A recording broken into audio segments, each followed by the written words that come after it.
গোলাঘাটত সত্ৰীয়া নৃত্যৰ কৰ্মশালা নৱপ্ৰজন্মক দিয়া হয় প্ৰশিক্ষণ। অসমৰ পৰম্পৰাগত সত্ৰীয়া নৃত্যক নতুন প্ৰজন্মৰ মাজত জনপ্ৰিয় কৰাৰ এক প্ৰয়াস। গোলাঘাটত অনুষ্ঠিত হ'ল অভিনয় সংৰচনাৰ ওপৰত এখন বিশেষ কৰ্মশালা। মণিকাঞ্চন কলা নিকেতনৰ উদ্যোগত গোলাঘাটত আয়োজন কৰা হয় সত্ৰীয়া নৃত্যৰ অভিনয় সংৰচনা কৰ্মশালা। কৰ্মশালাত সংগীত নাটক একাডেমী বঁটা প্ৰাপক বিশিষ্ট নৃত্যশিল্পী শ্ৰীযুত ৰামকৃষ্ণ তালুকদাৰে প্ৰশিক্ষণ হিচাপে অংশগ্ৰহণ কৰে। তেওঁ শিক্ষাৰ্থীসকলক সত্ৰীয়া নৃত্যৰ অভিনয়, অংগী ভংগী আৰু অভিব্যক্তিৰ নিখুঁত কৌশল শিকায়। কৰ্মশালাত বহু সংখ্যক নৃত্যপ্ৰেমী আৰু শিক্ষাৰ্থীয়ে অংশ লৈ পৰম্পৰাগত এই নৃত্যকলা আয়ত্ত কৰাৰ সুযোগ লাভ কৰে।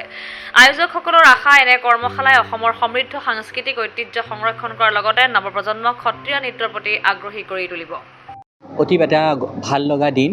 আমি গৌৰৱ অনুভৱ কৰিছোঁ আমাৰ মণিকাঞ্চন কলা নিকেতনৰ অজন্তা কলা মণ্ডলত যি এই গৃহত সংগীত নাটক একাডেমী বঁটা প্ৰাপক গুৱাহাটী দূৰদৰ্শন কেন্দ্ৰৰ টপ গ্ৰেড স্বীকৃতিপ্ৰাপ্ত শিল্পী গুৰু ৰামকৃষ্ণ তালুকদাৰদেৱ আমাৰ মাজত আজি উপস্থিত হৈছেহি আৰু ছাত্ৰ ছাত্ৰীসকলক তেখেতে সত্ৰীয়া নৃত্যত অভিনয়ৰ ওপৰত শিক্ষা প্ৰদান কৰিব। অভিনয় সংৰচনা কেনেধৰণে কৰে সত্ৰীয়া নৃত্যত সেই ওপৰত গুৰুত্ব প্ৰদান কৰি আমি এই কৰ্মশালাটি আয়োজন কৰিছোঁ আৰু যথেষ্ট সংখ্যক ছাত্ৰ ছাত্ৰীয়ে ইয়াত অংশগ্ৰহণ কৰিছে।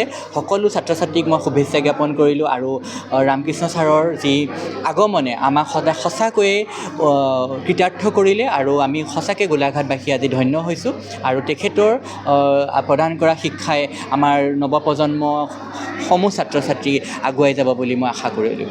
ধন্যবাদ। আজি আচলতে মণিকাঞ্চন কলা নিকেতনলৈ আহি অতি আনন্দিত হৈছোঁ এই কাৰণে, গোলাঘাটৰ এই অজন্তা কলা মণ্ডল এটি প্ৰাচীন ঐতিহ্যমণ্ডিত এটি অনুষ্ঠান আৰু এই অনুষ্ঠানত এতিয়া নৃত্যকলাৰ এই জগতখনত বিশেষভাৱে প্ৰৱেশ কৰিছে নৱপ্ৰজন্মৰ এগৰাকী উদীয়মান নৃত্যশিল্পী বেদান্ত বিশাল দত্ত। বেদান্তই বহু ভাল কাম কৰিছে আৰু আজি এই কৰ্মশালালৈ আমি আহিছোঁ। মোক আচলতে আমন্ত্ৰণ জনাইছিলে, মই আহিছোঁ এই কাৰণে সত্ৰীয়া নৃত্যৰ আচলতে ব্যাকৰণিক আৰু বিজ্ঞানসন্মত পদ্ধতিটো আমি সকলোৱে শুদ্ধভাৱে শিকি এই নৃত্য শুদ্ধকৈ প্ৰসাৰ প্ৰচাৰ কৰা আমাৰ উদ্দেশ্য।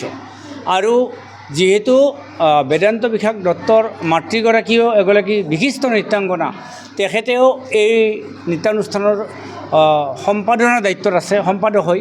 গতিকে সকলোকে মই শুভেচ্ছা জনাইছোঁ আৰু গোলাঘাটবাসী ৰাইজক ধন্যবাদ জ্ঞাপন কৰিছোঁ। তেখেতসকলৰ ল'ৰা ছোৱালীসকল আহিছে ইয়াত আৰু দেৰগাঁৱৰ বহুত ল'ৰা ছোৱালী আহিছে।